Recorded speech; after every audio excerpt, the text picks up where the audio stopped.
Zuleha dhe Mehmet Kara mbajnë një konferencë për shtyp ku deklarojnë fejesën e tyre.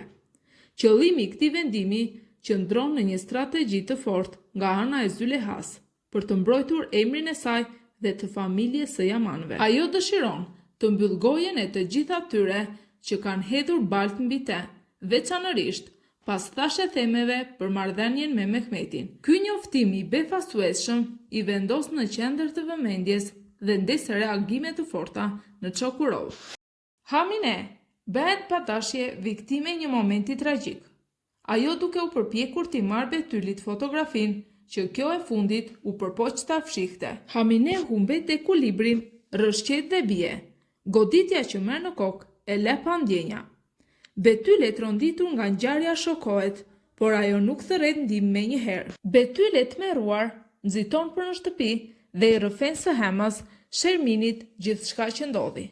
Fjalët i dalin me vështirësi të ngatruara nga frika dhe paniku. Shermin e tronditur nga lajmi përpiqet të qetësojë të bijën, por gjithashtu fillon të shqetësohet për pasojat që mund të sjellë ky aksident. Shermin nxiton drejt vendngjarjes për të parë vetë se çfarë ka ndodhur. Kur mbërrin aty, ajo gjen Hamine të shtrirë dhe tashmë të përmendur. Ajo nuk ka humbur kujtesën dhe duket se ka kuptuar gjithçka që ndodhi.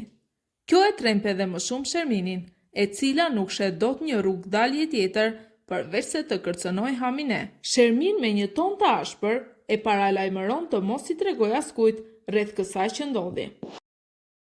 Fikret dëgjon për lajmin e fejesës së Zulehas dhe Mehmetit.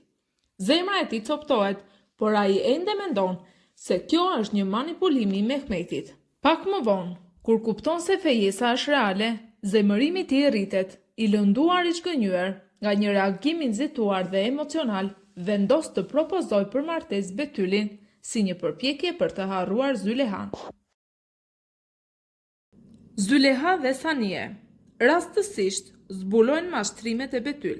Ato gjejnë disa dokumente të dyshimta që Betyl ka fshehur dhe zbulojnë se ajo ka manipuluar me financat e familjes Yaman.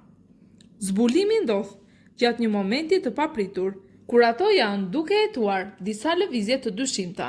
Ky është një moment kyç që tregon se Betyl ka përdorur strategji të fshehta për të përfituar dhe tani e vërteta del në pa.